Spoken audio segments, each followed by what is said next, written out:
This is a Relay project. Real Talk starts right now. Here's Ryan Jespersen.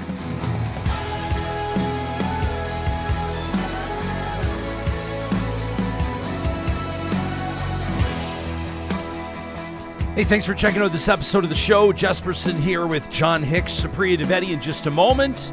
As is the case, first episode of every week, courtesy of Mercedes-Benz Edmonton West. We're going to get to the number one question here we're asking you. The title of this episode is the U.S. headed toward a breaking point.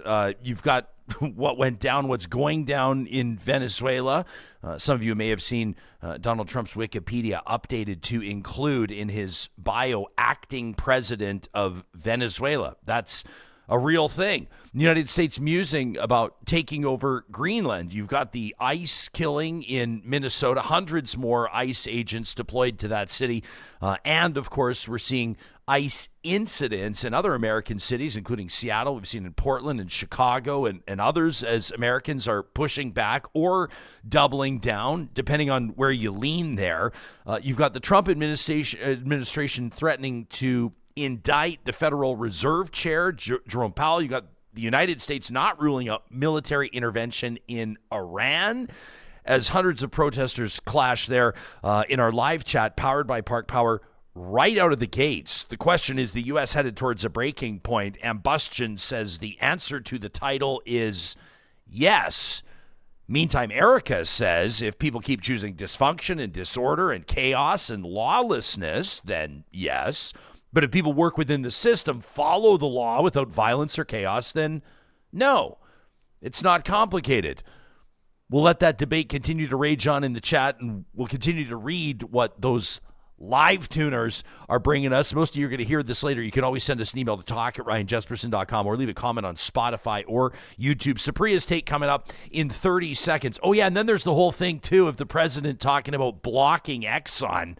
It says he's going to sideline Exxon from Venezuela's oil. It says the president, they're playing too cute. This after Exxon CEO Darren Woods said that Venezuela is uninvestable in its current state. There's a lot to get to. This episode is happening with the presenting sponsorship of our friends at RapidX Financial. You can find them online at rapidxfinancial.com. The crypto world certainly moves fast, but your trust in an exchange just can't be a gamble, and that's why we're proud to partner with RapidX Financial. They are a made-in-Alberta solution backed by the same experts behind those Rapid Cash ATMs that you've seen across the country for like 25 years. RapidX makes it easy to get started with 3 ways to trade. One of their physical crypto ATMs. They've got their over-the-counter desk for the discrete, larger value transactions, plus the secure online platform at rapidxfinancial.com. And there's a special offer right now for Real Talkers. If you go to the website and use the promo code Ryan50, all one word, Ryan50, they're going to knock 50% off all fees for your online Interac e-transfer trades. RapidX is secure, it's FinTrack registered, and crucially, it's non-custodial, meaning that you're always going to control your keys. That's a huge deal when you're talking Bitcoin. That's rapidxfinancial.com, promo code Ryan50, Real Talk, Real Bitcoin. As we say hello to our good pal Supriya Dwivedi, joining us the first episode of every week, former senior advisor to the Prime Minister of Canada, checking in from the beautiful province of Ontario. It's been a hell of a week, as we outlined in the intro. It's tough to know what to focus on. Maybe that's part of the plan.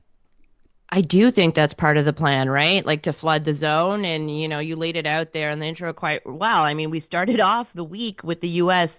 invading a sovereign country and capturing its leader, you know, however illegitimate that leader may be, you know, in the middle of the night, not under any pretense about bringing about freedom or democracy to Venezuela, but being, you know, quite transparent, at least from Trump's perspective, that this was about oil. Then, you know, within just a couple of days, we get musings about the U.S. invading Greenland, which is, you know, a sovereign ally and NATO member, by force. And then it was midweek where we didn't even get to the end of the week. By midweek, the issue of Greenland was then pushed off the front pages because an ICE officer had shot a woman in the face in cold blood. And, you know, it led the Trump administration to what I think is like a bit of a tipping point, because they're quite literally telling people not to believe their eyes and ears when it comes to like the video of the shooting or the multiple eyewitness accounts from people that were on the scene. And to your point, it really doesn't feel as though anything is really slowing down. And I think it's rather worrying about how brazen the Trump administration is being and, has been. But what worries me in particular is that this is not the behavior of a president or a party writ large that is facing midterm elections this year. The U.S. gets into midterm elections later this year. And, I don't know about you, Ryan, but I've been around the block in terms of watching politicians and political parties. And to me, it seems like they're not really concerned about how any of this will play with the U.S. electorate. And that, to me, is probably the most worrying aspect of all of this. Yeah, it sort of seems like people can poke holes in what I'm about to say because there will be tons of examples where this has not happened. But you sort of see in these cycles when a politician is working hard for like the nomination, or in Canada, like campaigning for the leadership of their party, right? They can throw out kind of big things to get the base fired up, the grassroots, the card carrying, fee paying, door knocking, time donating members, right? And so, for the conservatives, that might be something about like, we're not going to let them take your guns, as an example off the top of my head. For the liberals, it might be something more along the lines, we got to get way more serious about climate action and start talking, whatever, okay? And then an election comes, and then everybody kind of gets a little bit more moderate, a little bit more toward the middle. And then the parties or the politician wins an election, and then they typically can brazenly roll out some of their top priorities and ram a few things through if they have the majority government or if they have the House support or whatever you have, depending on what country you're talking about. But then, like you're saying, as midterms approach or as an election approach or sometimes as a leadership review approaches, the politicians typically tend to kind of like, I don't know if I'd say normalize operations, but stabilize, come a little bit more to the middle, try to be a bit more palatable. I mean, either that, or if you're an American president, start a war, because that typically works pretty well for American presidents as well. I'm not even being facetious. No, I know you're not. That's actually kind of why I laughed, because I think it's correct. But, most of the time when you are an American president that's looking to distract and, start a war, you don't usually do it on multiple fronts, and you don't usually do it by threatening military action against a fellow NATO member, right? Yeah, the Greenland thing and the NATO thing writ large. I mean, I've seen a lot of people sort of decrying the death of NATO over the weekend, saying that if this stuff goes down with Greenland, vis-a-vis Denmark, et cetera, then this would be the death of NATO. But it seems, anecdotally and otherwise, that the majority of Americans are not on board with this. Typically, American presidents do see a real bump anytime that troops are mobilized, but that's not happening this time around.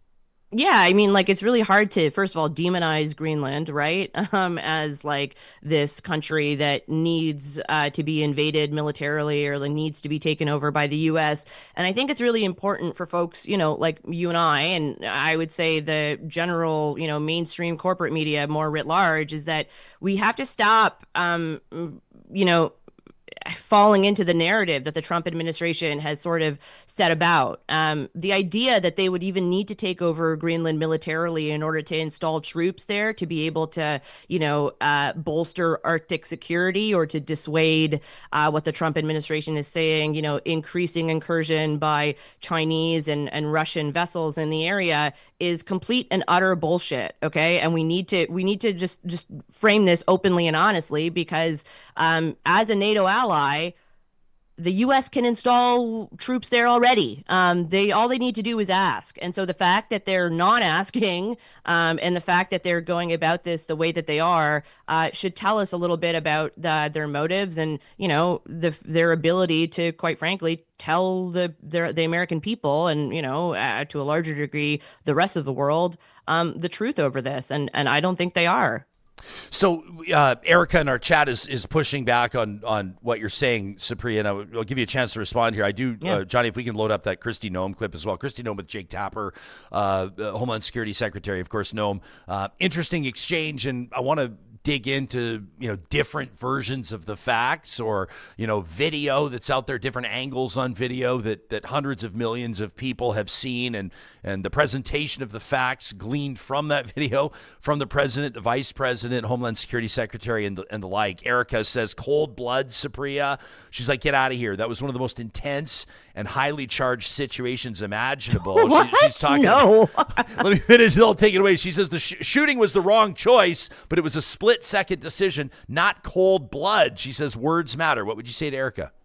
I mean, what do you think cold blood means? Cold blood doesn't mean premeditation. Cold blood means like you just did it without even thinking about it.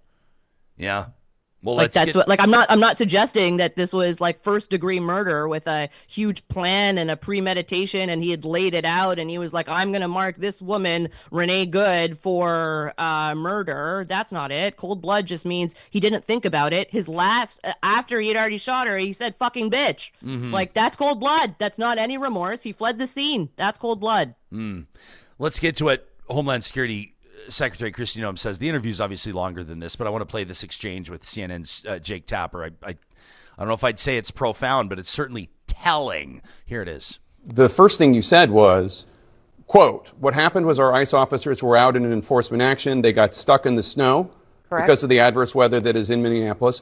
They were attempting to push out their vehicle, and a woman attacked them and those surrounding them and attempted to run them over and ram them with her vehicle. That's not what happened. We all saw what happened. It absolutely is what happened. Those officers had been out in enforcement action. A vehicle had been stuck. They had come to help get that vehicle out.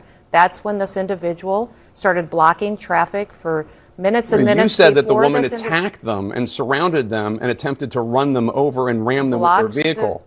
Blocked the road for a long time and was yelling at them and impeding a federal law enforcement investigation. And that's what you need to focus on, Jake, is they were breaking the law by impeding and obstructing a law enforcement operation. They were breaking the law already, and these officers were doing their due diligence and what their training had prepared them to do to make sure they were handling it appropriately. You said within hours of her being killed, you said that she was a domestic terrorist. How do you define domestic terrorist? She weaponized her vehicle to conduct an act of violence against a law enforcement officer and the public. They are doing that. How can you assert with certainty that she was trying to hurt the officer as opposed to she was trying to flee the scene? If you look at what the definition of domestic terrorism is, it completely fits the situation on the ground. So there you have it. Kristi Noem, for people on the podcast, your facial expression. Put it into words if you can, okay? Hang on, I think we got you. Yeah, okay, start again. Sorry. I mean, my facial expression was the way it was because, I mean, she's basically telling us that the sky isn't blue, that we should believe the sky is a different color. I mean, first of all, the fact that her original statement, as pressed by, Jake Tapper, doesn't match what had actually transpired on the ground. This woman did not surround the officers. She was not using her vehicle as a weapon, let alone ramming it through the blockade of ICE officers that were surrounding it. She was very clearly trying to flee the scene. Her wheels are turned away. Her reverse lights were on when the weapon was first discharged. So this notion that she had been, the aggressor in all of this is, again, complete BS. And you don't need to watch the video from a gajillion different angles and have a bunch of analysts looking at it. All you need to do is watch one or two of those videos and see, the anger, first of all, that the ICE officer had versus the very, nonchalant, casual attitude of Renee Good, who is, again, shot in cold blood. We don't need to parse words, and we don't need to, pussyfoot around what actually happened. And now you have an administration that's hell-bent on positioning this as some sort of, active, politically motivated violence against the ICE officer instead of what it is, which is an officer who should not have been as trigger happy as he was in the moment. The president issued a statement on it, or at least made some initial comments on it, very early, reportedly after seeing video of it. and has kind of doubled down on his assessment of it, describing people on scene as professional agitators and the like. I think it's remarkable. I'll tell you why in a second. Not a cliffhanger. I mean, I just think that the average politician would say we're still gathering. I've seen what happened in Minnesota. We're still gathering the facts and trying to understand what happened. Obviously, any loss of life is tragic. ICE agents are doing what they can. We don't know right? Like, that's typically what a political leader would say. The statements from political leaders across the spectrum here are remarkable. I mean, right? Like the mayor of Minneapolis saying, "Get the fuck out of Minneapolis" to ICE agents. That's pretty remarkable. But even the president on Air Force One here, tell you, like, this is it. Just to me, it doesn't strike me as the most powerful person on planet Earth responding in an appropriate way to a situation that has supercharged literally the entire country. But here's Donald Trump just a short time ago. Do you believe that deadly force was necessary after watching all the footage a few days have passed? What's your assessment there? It was highly disrespectful of law enforcement. The woman and her friend were highly disrespectful of law enforcement. You saw that.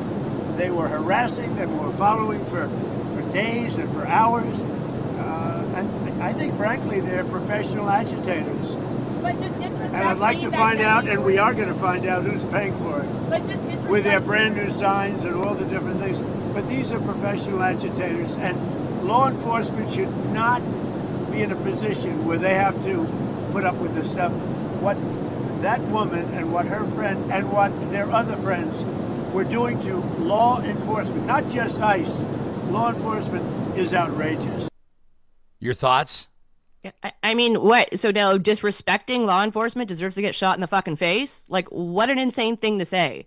And the notion that this is their best key message that they can come up with, like, and I get it, they're going to make this issue of a back the blue versus a right to protest or a right to be rude or a right to be on your own street, because let's also not forget that is the woman was shot in and around in her own neighborhood where she lived on her own street. In the immediate aftermath of the shooting, you can hear her own neighbors, screaming at the ICE officers to let medical assistance through, which they did not. And also saying, like, because after being told to calm down by ICE officers, the neighbors were like, "How the fuck do you want us to calm down? You just shot my neighbor in the face." And I don't understand how in this situation, anybody as part of the U.S. administration expects people to, quote unquote, calm down, given what is happening in their own backyard and in their country. Like, you should not have officers that are armed to the nines patrolling streets and turning their guns on U.S. citizens, what is supposed to be an operation about illegal immigration and getting folks that are in the country illegally off of the streets of America. Like, this is not the way to do it. And it's clear that what the administration is sort of hinting at or trying to get to is to instill a culture of fear when it comes to protest. Because if you scare enough people, then yeah, folks will stop showing up, especially if you think you're going to get shot in the face. Yeah. Super Chat Ken says nobody can honestly claim that officer shot her until she's past the bumper. He was in no danger. Now, should she have been arrested later, says Ken? Of course, he says. But it doesn't change the ridiculous reaction. Somebody else, where was it, said, yeah, like Michael says, a professional agitator with stuffies in her car. Tommy says she was ordered to get out of her vehicle 3 times. He says, fuck around and find out.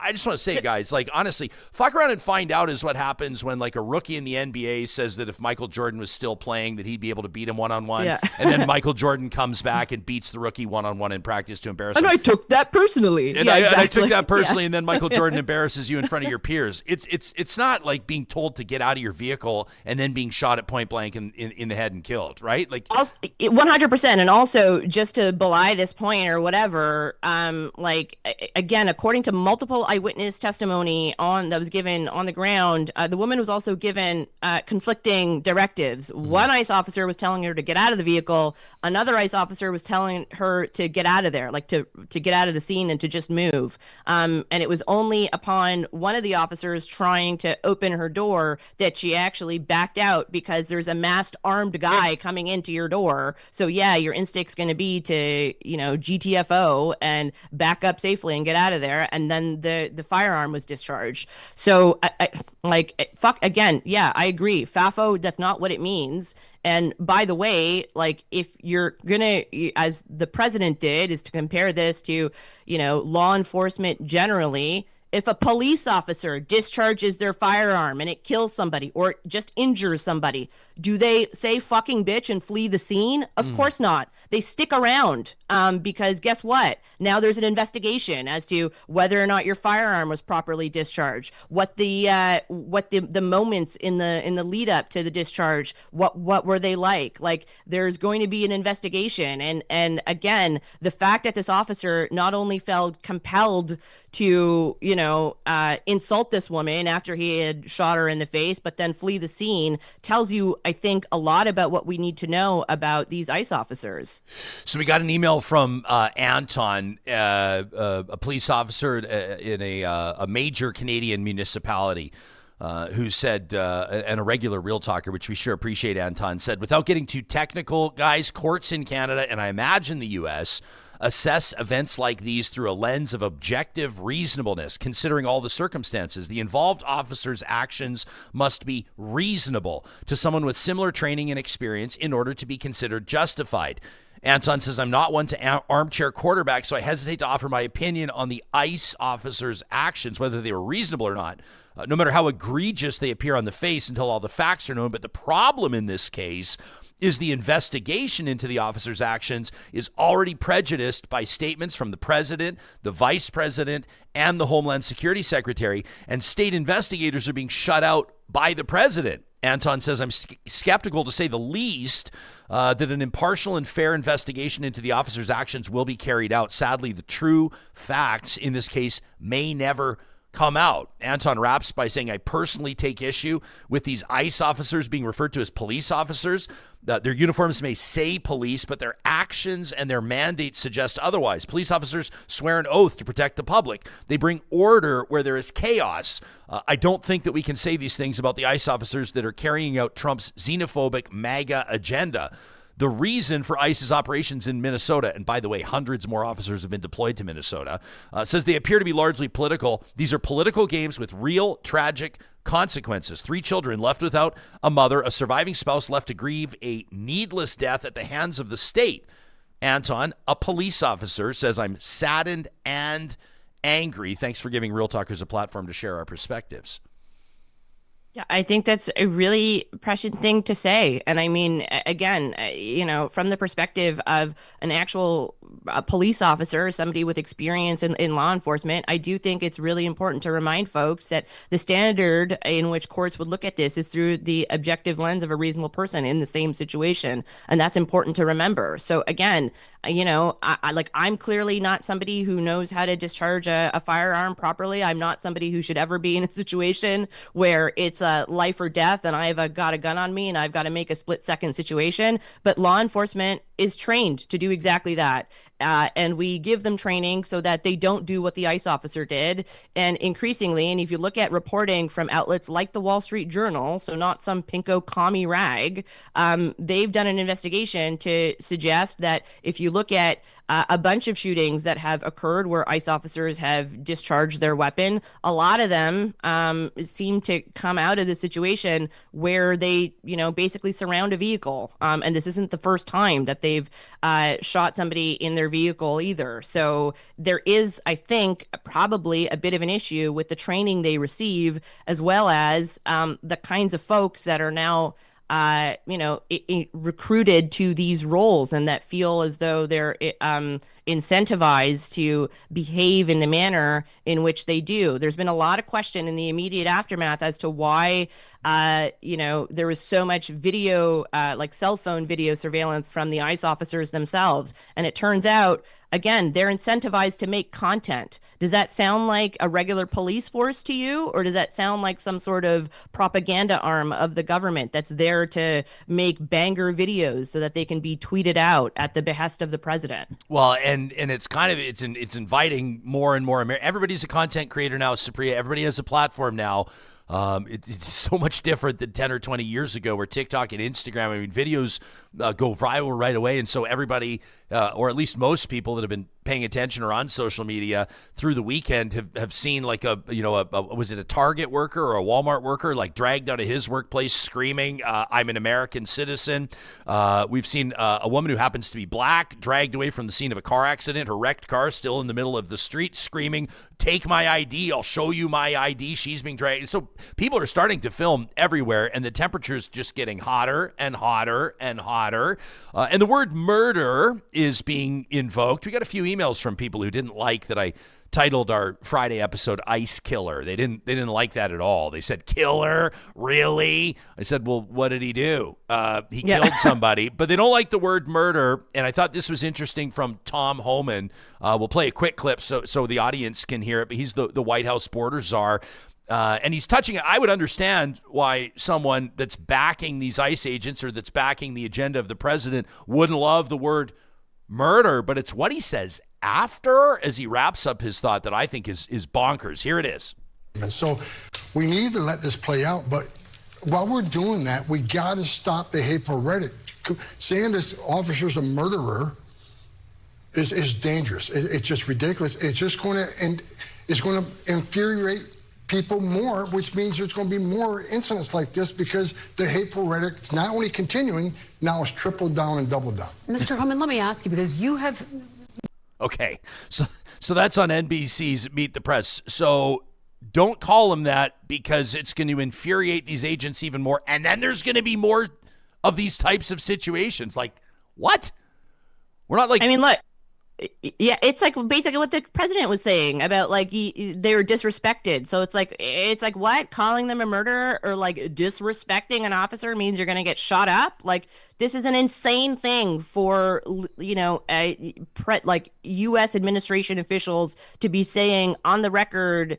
Not on a hot mic, like they're openly saying this in interviews, knowing that it's going to be broadcast to the American people and then eventually the world. Like they do not care. This is a level of brazenness that we have not seen, even in Trump 1.0, and that should worry all of us. Gilles is correct in our live chat powered by Park Power, your friendly local utilities provider. He says there have been so many examples of ICE agents saying, I saw one video shot at a gas station where ICE agents are saying something along the lines of, haven't you learned anything? Or haven't you seen what just happened in Minneapolis? Gilles says, is this now part of ICE training? Odds and Sods says, I like how apologists flip the script from losing their shit over bank accounts getting frozen from the Ottawa protests to now justifying homicide. 80s Fanify says, we haven't even mentioned that they denied that woman in Minneapolis medical attention. Others have their theories on the forensic nature of this. I don't want to get too into the weeds, but we're like respectfully to Dubious and others. They're saying like, look where the bullet hole was in the windshield, and that proves that whatever. We're not forensic investigators. I understand the point that people are trying to make. I think any reasonable person will conclude that this woman was not trying to mow anybody down with her vehicle. Now, Ross wrote into the show on Friday and said, looks like everybody got jumped to conclusions mats for Christmas. Everybody's jumping to conclusions on this one. I guess maybe there's an element of truth to that. We're not forensic investigators. But Lauren says, America is on a roller coaster ride right now with the riders hanging on and either screaming or having a great time. And at the midterms, it's going to either go off the rails or continue to speed down the track. I mean, let's refocus to the question. The title of this episode is the U.S. headed toward a breaking point. I mean, that's what we're trying to determine. You've been a senior advisor to a G7 leader, to a prime minister of Canada. At what point, and you will talk about, I'm sure, Donald Trump is an anomaly and these as very unique and wild times. But at what point does a global leader, at what point does the president of the United States have to say, it is up to me to turn the temperature down on this, because this is unsustainable. And when we mean unsustainable, we mean this is headed in a direction of either complete lawlessness, more tragedy, or what have you. Oh, you think that it's going to be Trump that says we have to turn well, down the temperature? I guess I absolutely do not think it'll be him, and I don't think so. I think that they're trying to turn the temperature up. I think that's exactly what they want. And I mean, we're talking about the U.S. midterms. To what end, though? But we're talking about midterms. We're saying when. It shouldn't be when. It should be if. It should be if they have midterm elections. Everything that we've seen from this administration means we should not take free and fair democratic elections prend pour acquis. Like we shouldn't assume that they're going to happen, right? Like I think it's in any other normal situation we should absolutely be assuming that, of course. Right now, though, I don't know. And I mean, you just mentioned they've deployed even more ICE officers in and around Minneapolis. Like, that's worrying. I don't think they're looking to turn down the temperature. I think that the language from the administration, from the president on down, is so that folks become extremely fearful of ICE and other, arms of the U.S. government, like the Custom and Border Protection folks. And I think that should be worrying. Like, what happens actually if there is like a state of emergency that's declared from the president and there aren't proper midterm elections? Like, this is a scenario I think we need to be at least not necessarily, actively preparing for, but I don't think it should, take us all from, it's not like exactly a shot in the dark or left field or out of pocket or whatever if there is a suspension of the midterm elections.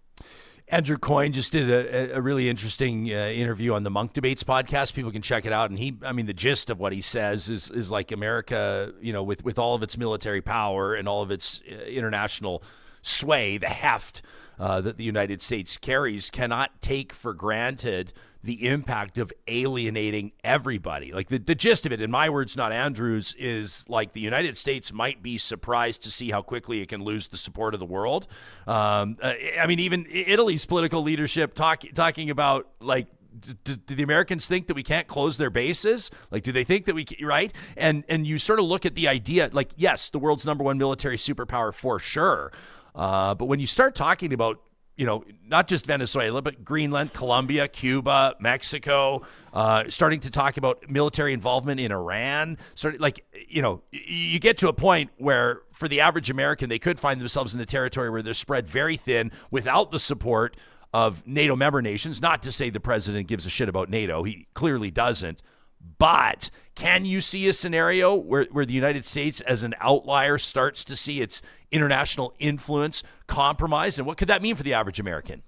Yeah, I think they could, but the reason why I don't think it's likely is because up until this point, you've had basically every single world leader line up to get on their knees in front of Trump. Like, this hasn't been a real big showing of backbone from the G7 or even the G20 when it comes to standing up to Trump. Every single, whether we're talking about the UK, the EU, Canada's obviously included in that.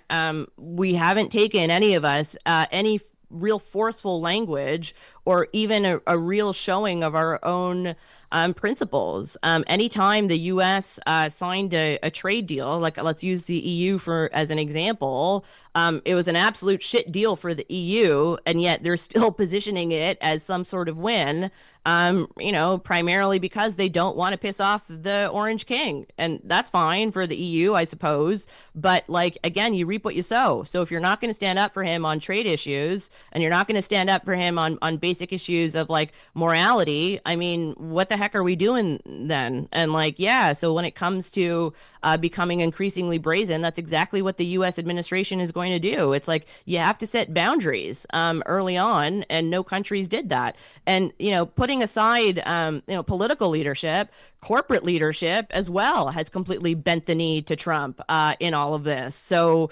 yeah, he thinks, and, this isn't exactly out of nowhere. He rightfully thinks, based on the evidence in front of him, that he can do whatever he wants because nobody is saying otherwise. Coach CJ says, I was watching a video where a senator said in an interview training for these DHS roles, essentially ICE agents, had apparently been reduced from 6 to 12 months to 47 days because Trump is the 47th president. Says, God. take that with a grain of salt. Ms. Katie's pointing out ICE kicking in a door yesterday in Minnesota with masks and guns out in a room with small kids. Super Chat Ken says real police officers are trained not to stand in front of or behind vehicles. They don't film with their phones. They try to save lives, even if forced to shoot previous. They don't walk away. They definitely don't drive away. Others are sharing their thoughts. I mean, you can keep the comments coming in, Real Talkers. We're hanging out with Supriya Dwivedi, courtesy of our friends at Mercedes-Benz Edmonton West. More on this, and we'll continue to follow these stories, of course, closer to home, or at least abroad. But the Canadian Prime Minister, Mark Carney, is hoping to, quote, recalibrate Canada's relationship with China, for the most part economically. But it's a big deal. You saw briefly on the show last week, we talked about Ontario's Premier, Doug Ford, pleading or maybe demanding that the Prime Minister not lift the 100% tariff on Chinese EVs. That's one of the storylines, but there's many. We'll get the scoop from Supriya in just a second. This episode is happening with the support of Athabasca University. If your 2026 is going to be the year where you get on track with your post-secondary plan, take 2 seconds to check out athabascau.ca. Many AU advantages, that's for sure, which is why they have more than 500,000 program and course alumni from over 100 countries. AU features world-class accredited online degrees and courses designed so you can complete your education whenever and wherever it works for you. No brick and mortar buildings. Your only commute is to your device, and you can work ahead or slow your pace if that's what you need.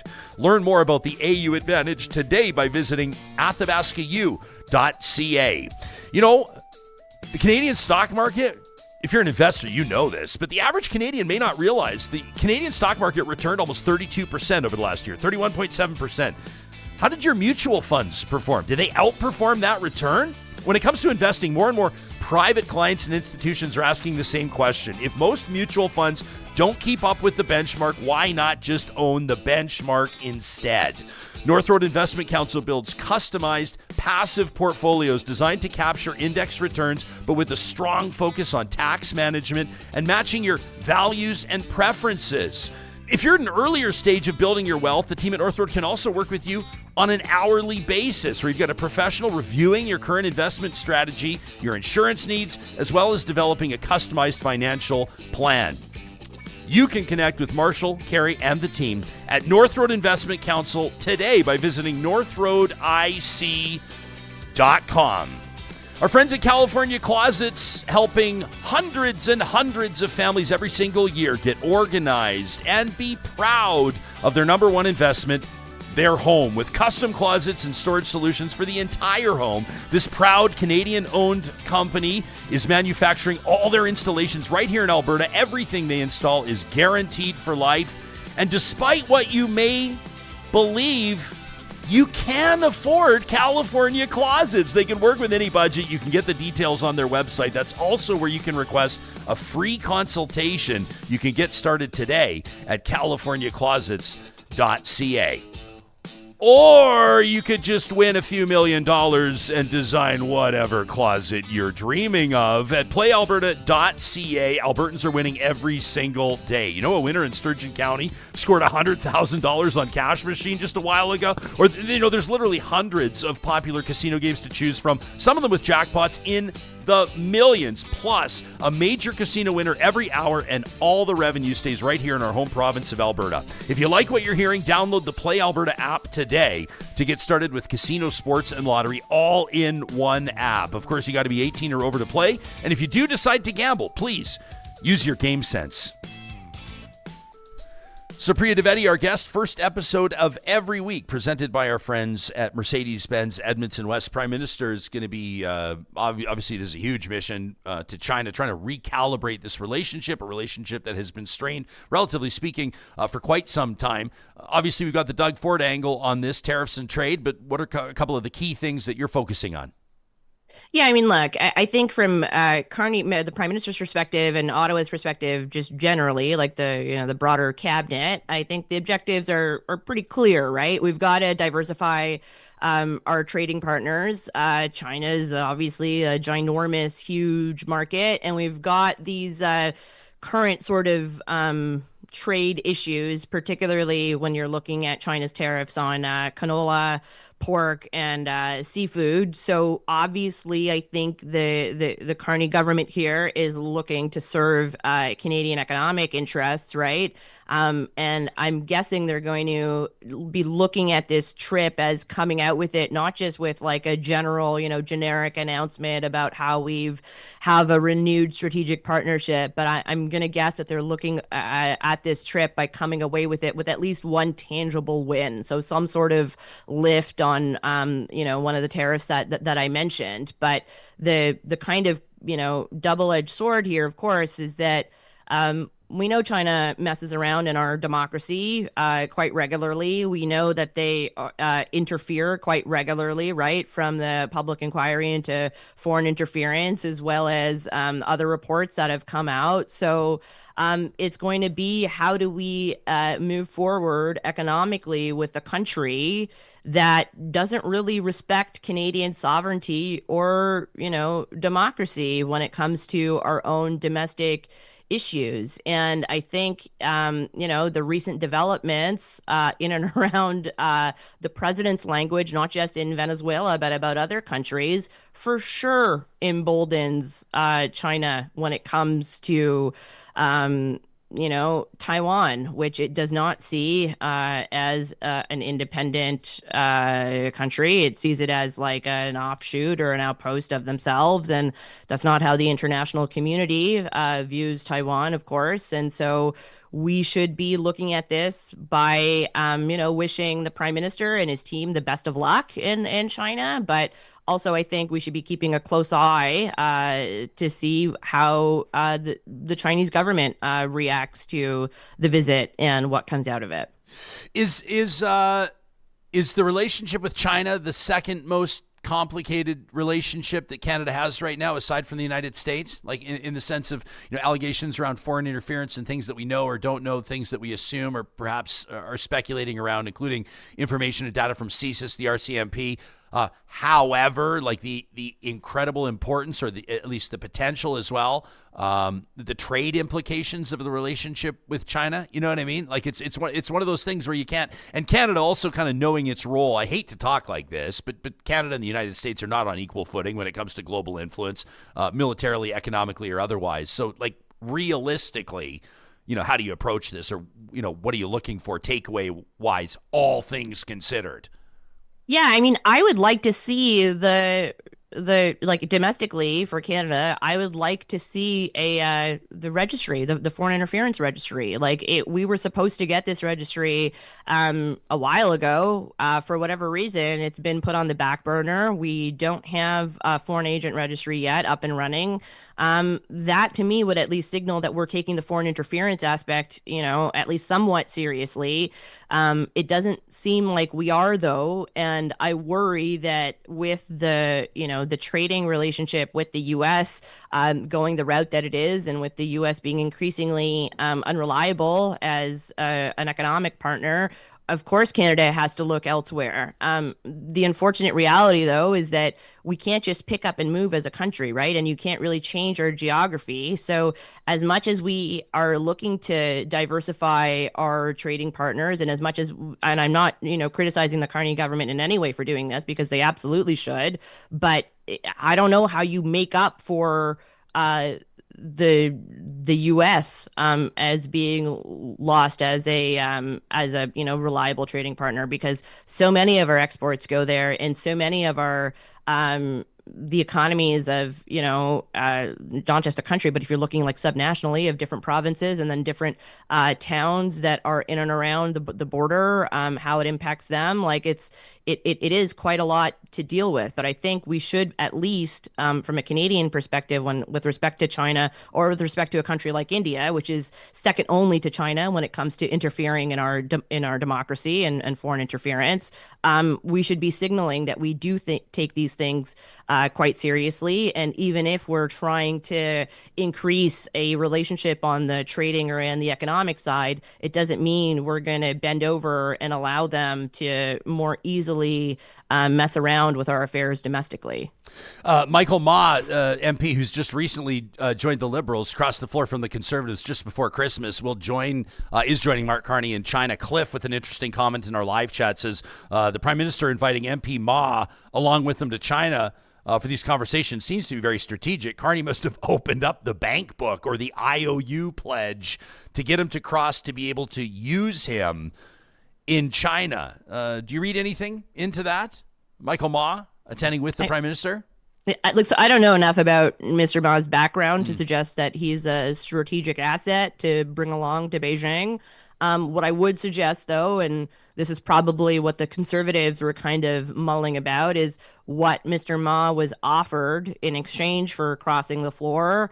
And if I'm the Conservatives, this is probably one thing that I'm raising my eyebrow at, that I would imagine in some of the conversations that were being had between Mr. Ma and the Prime Minister's office, I'd imagine this trip probably came up. And I don't know, that doesn't look too good for Mr. Ma. And if I were the Conservatives, I would be making some noise about that, about the Prime Minister or his office offering that up in exchange. Audrey Champeau, who's a spokesperson for the PMO, when asked why MP Ma was joining the delegation, this is reporting from the National Post, said that the Toronto area MP has, quote, considerable experience building relationships between people, businesses, and communities across the Indo-Pacific region. Additionally, as the MP representing Markham Unionville, one of Canada's largest Chinese-Canadian communities, Mr. Ma will add important perspectives and insights through the delegation's work. Ma hasn't immediately responded, at least not what I've seen, to an interview request about the trip. I don't know if it's the biggest deal. I think it's kind of interesting.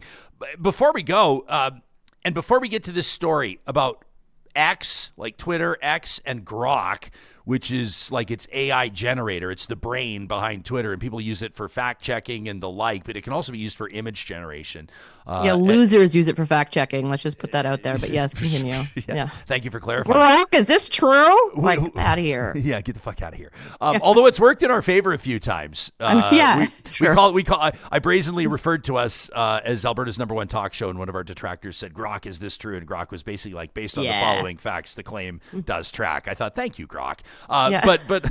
But on a serious note, it's been used for image generation, including basically child pornography. Before you take us into the story, though, there are going to be some people, this is their very first episode of Real Talk that they've ever checked out, or maybe the very first time they've ever heard you on the show.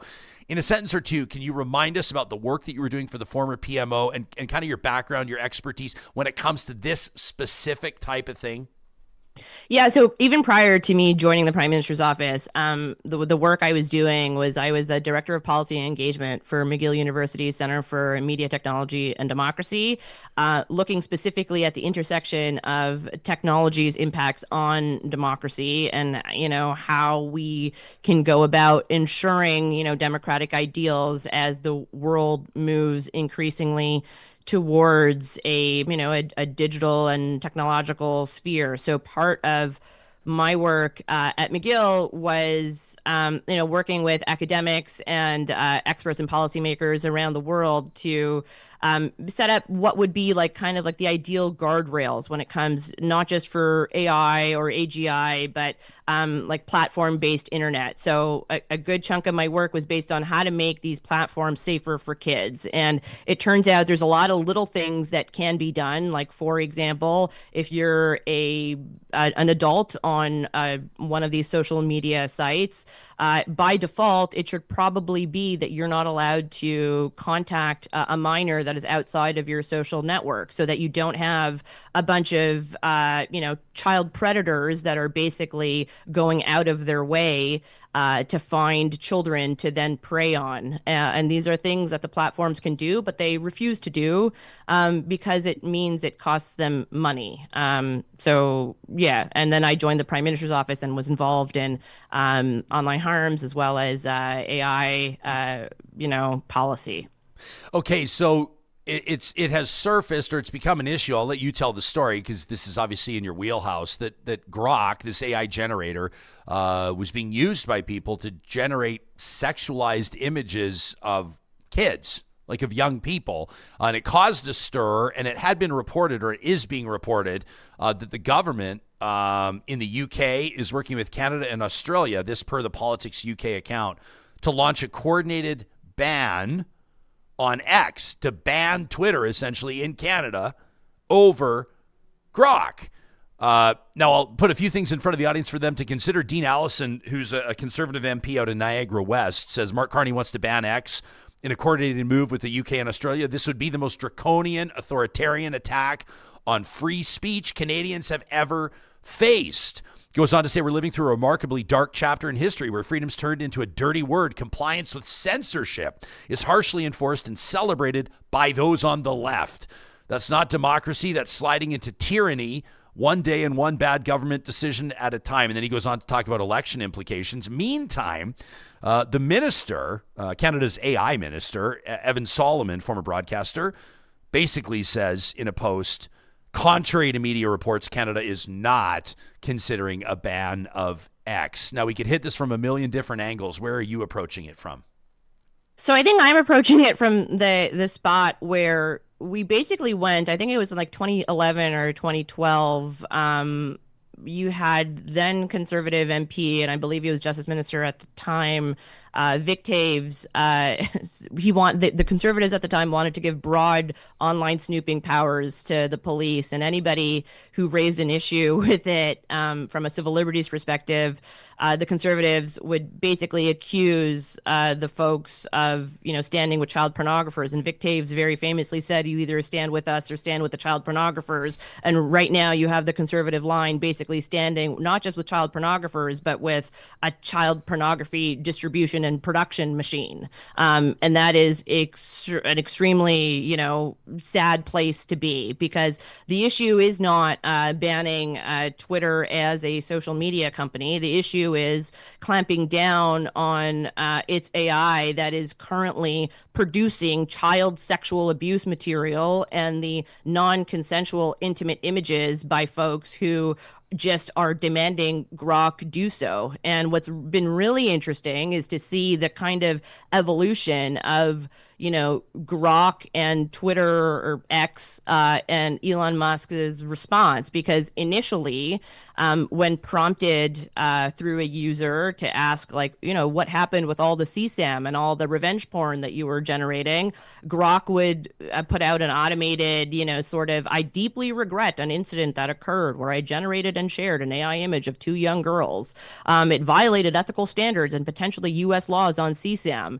And then within a few days, it got much less apologetic and was like, some folks got upset over an AI image I generated. Big deal. It's just pixels. And if you can't handle innovation, maybe log off. And it's like, okay, well, that doesn't really sound like a responsible AI company, nor does it sound like, a platform that we should have elected officials on. But yet here we are. And, I don't think Canada should be banning anything. I don't think we need to ban things. I don't think that's the way to deal with it. But I do think it's quite telling that in Minister Solomon's, in the tweet that he said we're not banning X, he quote tweeted another tweet of his talking about how they're going to, pursue, I don't have the tweet in front of me, so I'm paraphrasing, but they're going to pursue basically the criminalization of sexualized deepfakes, but they don't actually mention Elon Musk, Grok, or X over it. They just kind of say it in the abstract. And it's like, if you're so scared of Elon Musk, you can't even hold him to account for the generation of child sexual abuse material, then, maybe you're not tough enough to be an elected official right now. I don't know, because it seems like they're pretty clear, strong moral lines we should be drawing. And I would like to think that child porn is one of them. In a statement, X says, quote, "We take action against illegal content on X, including child sexual abuse material, by removing it, permanently suspending accounts, and working with local governments and law enforcement as necessary. Anyone using or prompting Grok to make illegal content will suffer the same consequences as if they upload illegal content."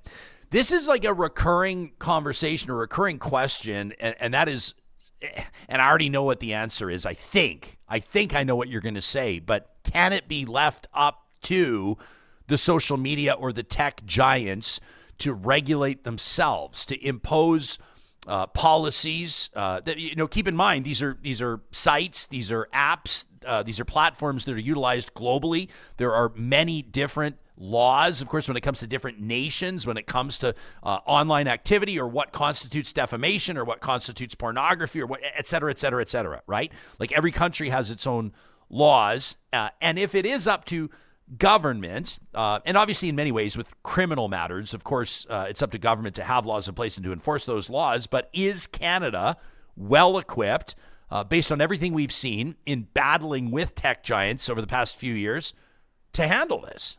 No, we're not well equipped. And I think under the current ethos of the Carney government of don't do anything that would even mildly tick off the U.S. administration, we're becoming increasingly weaker by not standing up to some of these tech giants. And to your point about, do we even need government intervention, or like, can't these, platforms sort of self-regulate? I mean, yeah, presumably they can. I mean, the terms of service of X or, Grok for sure doesn't allow child sexual abuse material, nor, I'm guessing, does it allow the sharing and distribution and production of non-consensual intimate images, but they're not, enforcing their own terms of service. So you absolutely then need governments to step up and to put forward accountability and responsibility measures over these tech giants. And again, keeping with the Grok theme, I think X said that it dealt with these issues by, removing the content or removing the child sexual abuse material. But you're just playing whack-a-mole at that point, to remove something once it's already created. What you should be doing is to prevent child sexual abuse material from being created in the first place. They should be guardrails on Grok, so that you can't just demand it to create a naked child for you, or a scantily dressed child for you, or to take a picture of this woman and put her in a bikini or whatever, so that you can then degrade that person. Like, we have to be dealing with the actual incentives and the mechanisms that are in place by the platforms themselves that lead to not just the creation of this material, but the distribution of it. And if we're only going to deal with things from a content perspective once it's already put up, like, we're never going to be able to get anywhere with that, because it is just whack-a-mole, and you're playing whack-a-mole against a machine that's always going to be better and faster than you. White Stream in our live chat, powered by Park Power, says, Ryan, do you really believe that statement from X? Like, come on. Elon's posting all kinds of sexualized images himself, even quote tweeting images of real people who have been sexualized. I'm not saying I believe the statement. I'm just putting the statement on the record for people to consider it. And Bustion says government should regulate these companies to audit users. No more bots or fake users. Can you do that? Like, is that the role of government? Is that possible? I mean, at what point does it, I keep saying tech giants, but at what point does X or Instagram or whatever just say, all right, we just won't do business in Canada. We'll just freeze out Canada. It's fine. Yeah, I mean, that's a possibility that they'll do that, right? But are they going to freeze out the EU? They're going to freeze out the UK too? They're going to freeze out like the other countries like India that says that they're going to take action against it, so they're looking into it, right? Like Brazil. Does this need to be like a UN thing? You know what I mean? Like, does this need to be like, you have, sometimes you have the trickle effect where it's like Australia deserves credit for kind of leading on this file. You've talked to us about that within the past couple of months. Canada maybe to follow, and maybe the UK to follow. What if there was like a I don't know if the U. I mean, I'm kind of being somewhat silly, but like a global commitment, as best as you can get there. You think something like that would ever materialize? I mean, maybe, but I mean, like the problem that I don't think it will right now is that when you have, in particular, Musk, but the rest of them, like Mark Zuckerberg is there, Jeff Bezos is there, like the rest of the tech, broligarchs, as they were, line up behind Trump, ready to kiss the ring, ready to bend the knee. I don't think we're going to get anywhere. And even before Trump advance had assumed office, in the lead up, in the throes of the last days of the U.S. election, like during the campaign mode, this would have been in like October. The election would have been in November. Vance was already musing of getting the U.S. to pull out of NATO or to have other really extreme reactions to the EU imposing any of fines or responsibility onto Elon Musk and X.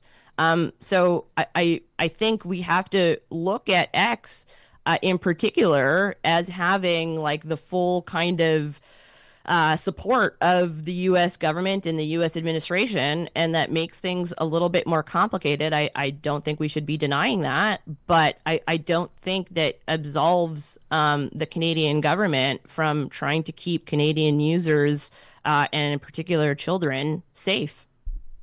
Yeah, the Tom's having some fun with this. I mean, it's obviously not funny subject matter. Sometimes we laugh so we don't cry, but Tom says, hands off my AI girlfriend, Ryan.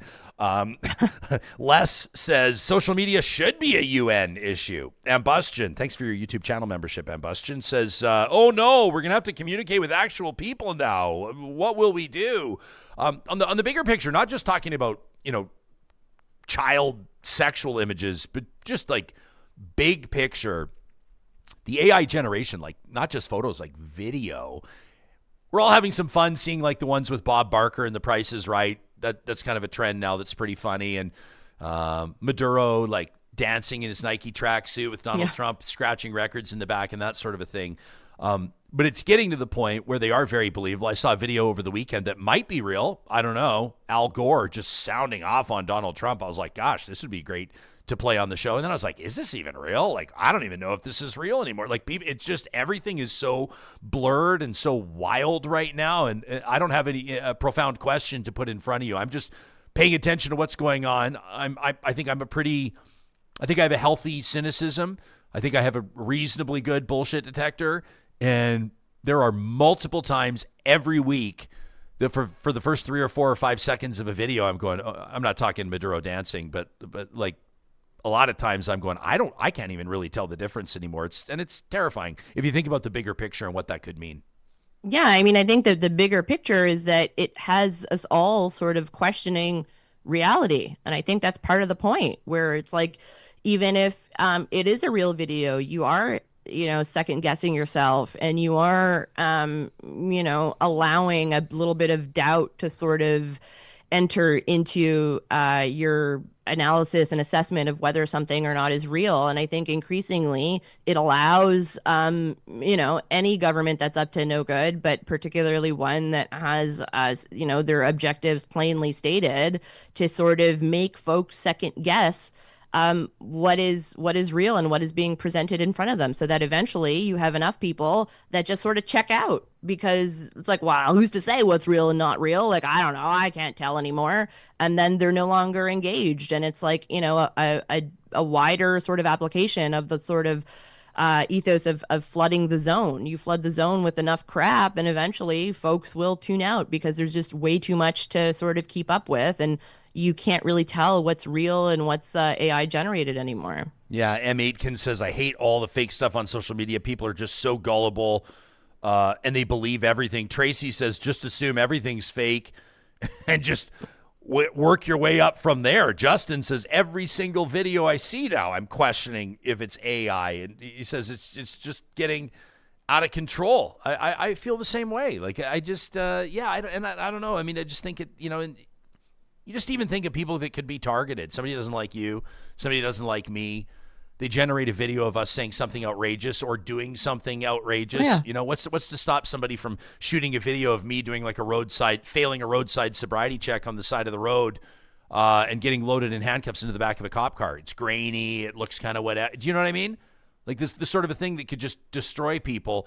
I'm not saying anything profound. I know everybody's aware that this is happening around us, and I don't think that we enter some sort of a Luddite protectionist phase where we clamp down on all tech and limit the creative capabilities of what the human mind can dream up through the digital world and the like. But gosh, and I don't even really know what the answer is. I'm grateful for conversations like this. Yeah, I mean, me too. And I think it's important to talk about because I think folks can feel incredibly overwhelmed, right? And like, I think not talking about it is definitely not going to solve it. So it's good that at least we have these conversations every now and again. I mean, you mentioned one thing, what can be done. I mean, one thing that, could be done is that all of the platforms, like whether you're X or Facebook or, TikTok or Instagram, you could require so that anything that's AI generated has to be watermarked and you can't take off the watermark, essentially, right? So that, or there's like a warning in front of, as you're scrolling, like this video is AI generated, so that folks at least have some sort of semblance of figuring out what's real and what's fake. But again, I don't think there's a lot of incentive for the platforms to do that because their entire way that they make money is to keep people onto their platforms for as long as possible and to keep them engaged. And unfortunately, fake content is still engaging content. So it doesn't make people log off. Go touch grass, everybody. Go touch grass. Shout out to Nia. Nia and her family are helping feed our nation, Supriya. She writes in onto our live chat. She says, as a farmer, she says, we are hopeful that Mark Carney can negotiate something in China. Yeah. Says every Canadian who needs to eat should hope that our farmers don't go bankrupt. If we don't make a profit, we don't plant seeds. If we don't plant seeds, there's no food. That from Nia. I know that canola is going to be a big one, but also there's a very good chance that me as an urban dweller may be missing some of the storylines that our rural and food-producing friends are encountering. That's why we always encourage people to write into the show, talk at ryanjespersen.com. Let us know what you think of what you've heard from Supriya, or if you have a question for her. She joins us first episode of every week, and we love when you give us a sense of what's on your radar and what you'd love us to take on and talk about. Supriya, thanks for doing this, and we'll talk to you again a week from today. Sounds good, Ryan. Have a good one. Yep, you got it. That's Supriya Dwivedi. Joins us first episode of every week, courtesy of our friends at Mercedes-Benz Edmonton West. I want to get into more of what you have to say on this. Goramut says, we are in a post-truth era. Says, turns out the grass was never greener. MA says, damn straight. Nia says, our farmers really do need our support right now. Denise says, AI is much like gambling. Says, neither produces a product that has any value other than more of itself. Tracy says, this is kind of related to what we're talking about, but there's a trend right now with young parents to start buying and using VHS or DVDs for their kids again, so that they're not using online sources for anything. She says that's a good move, in my opinion. I think that's a great move. Any parent knows, and I know for a lot of you, probably it'll depend on the age of your kid. This is like something that, our oldest is 10 years old now. For the most part, as a household, which is kind of ironic considering that his dad live streams for a living and is a news content creator, I guess, but we have really limited screen time in our house. I'd love to hear what you're doing in your households, Real Talkers. And if you are going to share with us, give us a sense of like your kids' ages, because that factors in, give us a sense. But at 10 years old, our son gets 1 hour a week on his iPad, and that's for supervised iPad usage. So we want to see what he's watching, want to see what the sources are. But as you know, and we encounter this as adults as well, and not just on YouTube, but on Instagram or TikTok or wherever you're at. You can start watching one thing, and then before you know it, like within 2 or 3 videos, and sometimes they're just 10 seconds at a time or 30 seconds at a time, you're in a completely different place, right? You're watching something completely unrelated to what you were watching before, and that includes kids who can have what's put in front of their vulnerable and impressionable, and we hope innocent young minds can all of a sudden have really inappropriate stuff in front of them. So how do you do that? And you can say, I guess, no YouTube, or you can keep them on kids' YouTube or whatever steps you're taking. But still, the point that Tracy's making is an interesting one. a VHS tape. I love the nostalgia of it. Maybe DVDs. They're not going to move you on to the next show or to the next clip or to the next subject like an algorithm does, right? I saw somebody laying it out the other day. I marveled at kind of the simplicity of how the algorithm works. Obviously, they're very complicated, but the simple idea of you watch something that warms your heart, you watch something that kind of fills your bucket, that encourages you, and then you're fed something that devastates you. And then you see something that edifies you or that uplifts you, and then you have an opportunity to buy something. And the emotional tendencies that we have around buying and purchasing, and what emotions or what body chemistry drives our purchasing habits. And fascinating stuff. You can go down to, all kinds of different levels of interpretation there if you like. And we're always open to your thoughts to talk at RyanJespersen.com. Hey, I had a chance to spend the weekend out in Jasper, and just an absolutely fantastic one. I'm going to be sharing some videos and photos coming up a couple of episodes from now in My Jasper Memories, presented by our friends at Tourism Jasper. But I did want to give a shout out to our friends at Friesen Brothers. Every time I'm entering Jasper National Park on Highway 16, if I'm heading west from Edmonton, you know that I'm stopping at the Hinton Friesen Brothers, and they did not disappoint. Popped in, grabbed a couple fresh sandwiches, a little bit of fresh fruit, and a little bit of junk food as well. I couldn't help myself. Friesen Brothers has it all, but those sandwiches is better than anything else you're going to get on their fresh baked sourdough, their cheese buns. I got this just amazing turkey sandwich on one of their cheese buns. Blew my mind, and it was $8. It's like half of what you're going to pay from those fast food places.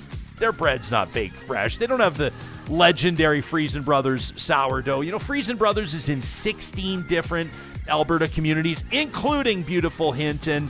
Don't forget, the first day of every single month, you can knock 15% off all your groceries with a minimum $75 purchase.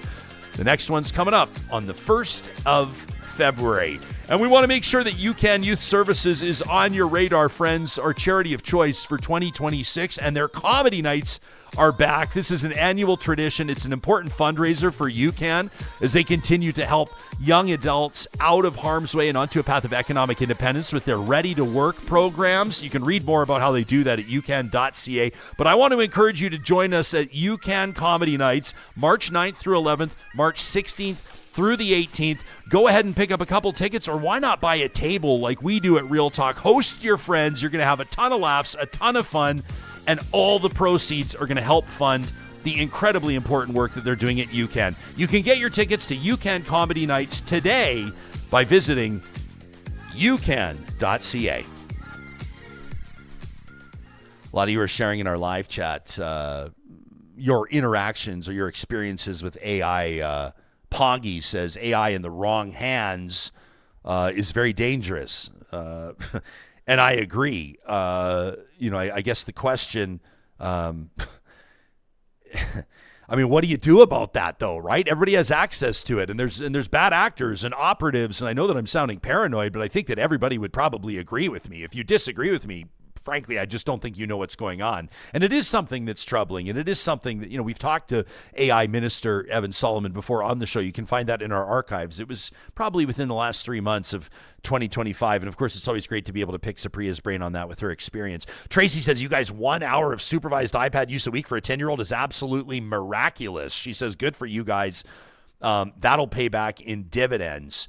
I guess. And, I didn't plan on talking about this today, but I'm happy to talk about it. We don't have, and I'm not judging gamers, but we don't have, video games in our home. We don't have like the Switch or Xbox or whatever kids are playing these days. I'm honestly so out of the loop on that. I didn't really grow up playing video games. It was never really a big part of my life.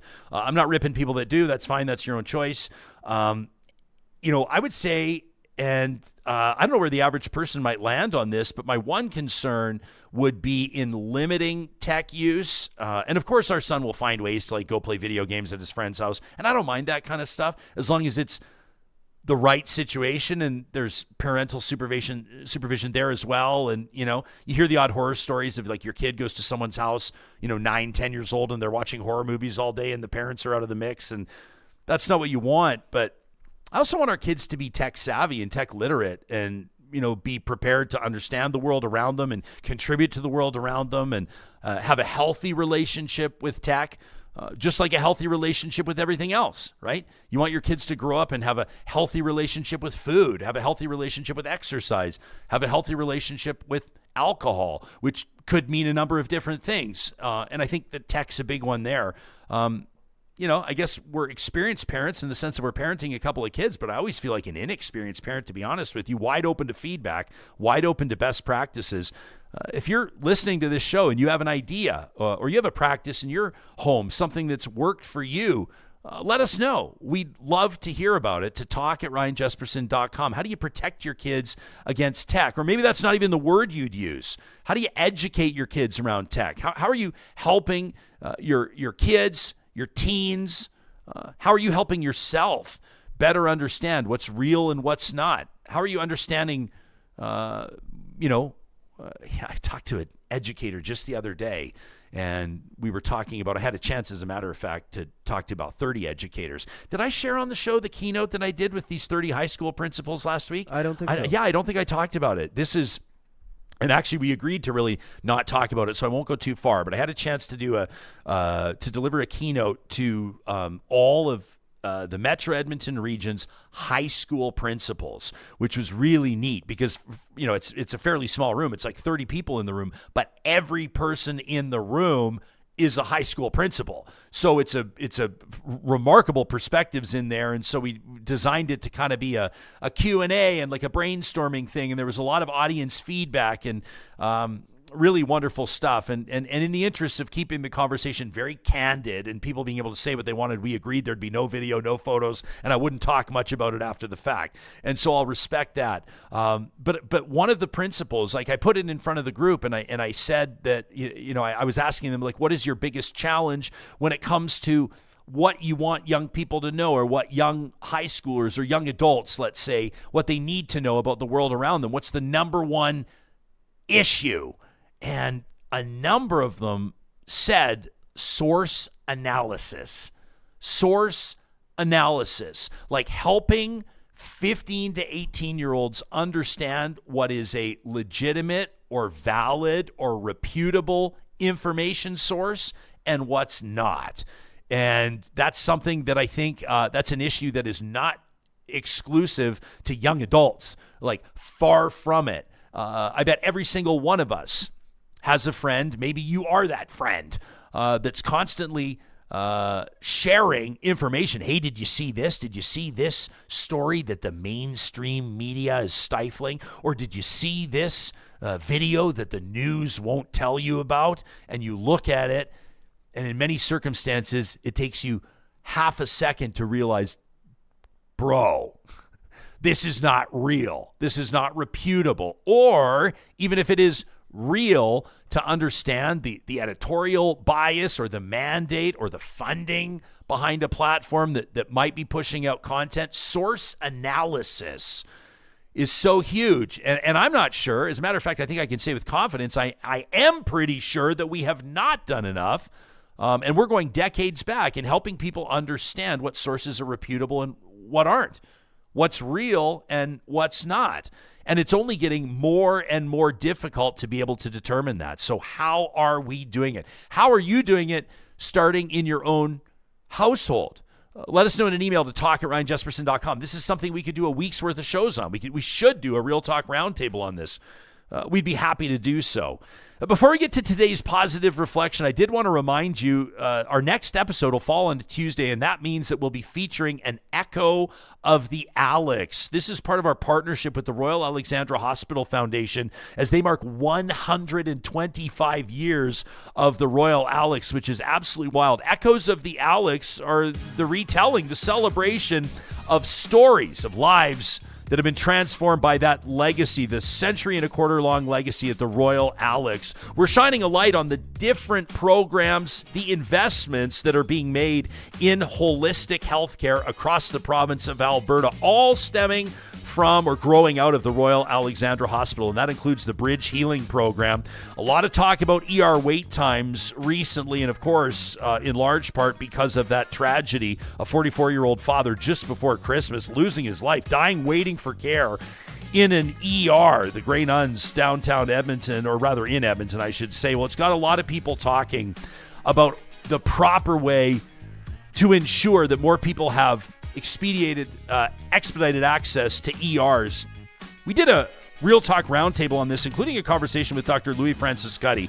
He's a long-time and very well-respected ER doc at the Royal Alex. You can check that out at royalalex.org/Bridge Healing. The Bridge Healing program is doing incredible work finding housing solutions. Transitional accommodation is what they're doing when folks are discharged out of the ER and have nowhere to go.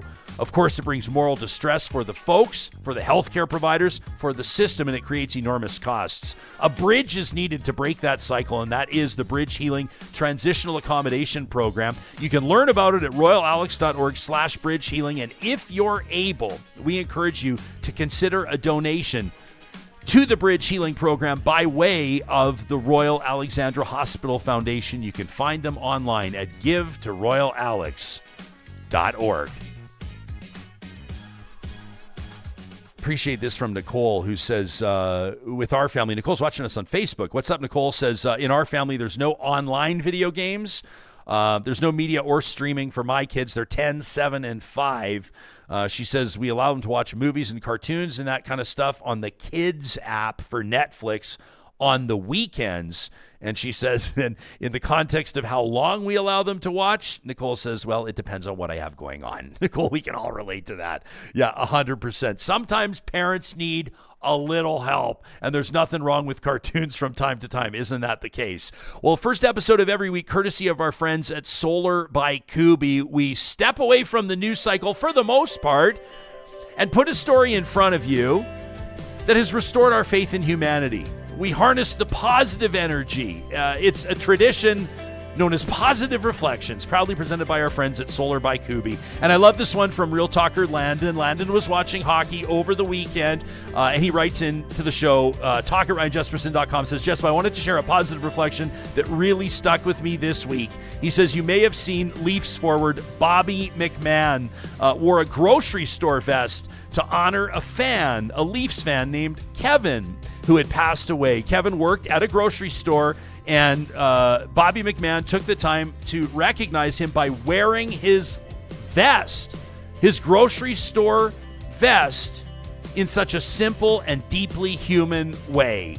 Landon says it wasn't flashy, it wasn't self-promotional, it was just a quiet, kind gesture from a millionaire pro athlete who understood that moments like that matter. It definitely meant something to Kevin's family, and it definitely reminded a lot of us that empathy still has a place in professional sports. Landon says, I thought it was worth highlighting. Thanks for giving us a chance every week to focus on the positives. Landon, I love it. The second that you sent it in, we said that is a positive reflection, a simple gesture from a high-profile athlete to convey the impact of an everyday friendship. A grocery store employee who interacted with the hockey player. That's where Bobby McMann gets his groceries. That's the rumor. And there he is wearing that vest, including Kevin's name tag, on his way to play on Hockey Night in Canada. You can send us your positive reflection to talk at RyanJespersen.com. It could be a random act of kindness. It could be a pay it forward story. It could be something in the news, or maybe something that happened in your neighborhood. We're proud to showcase it, reminding one another that we're surrounded by wonderful people who truly do care about their fellow humans. Positive Reflections is presented by our friends at Solar by Kuby. You can get a free solar quote anytime by visiting their website, kuby.ca. Thanks for being a part of today's episode. Thanks for sharing it with your friends. And for those of you that are catching this on the podcast, thank you for leaving us reviews. We've seen an uptick in the number of podcast reviews lately, and it really helps grow the show. So thanks for taking 2 seconds to do that. We'll talk to you again tomorrow.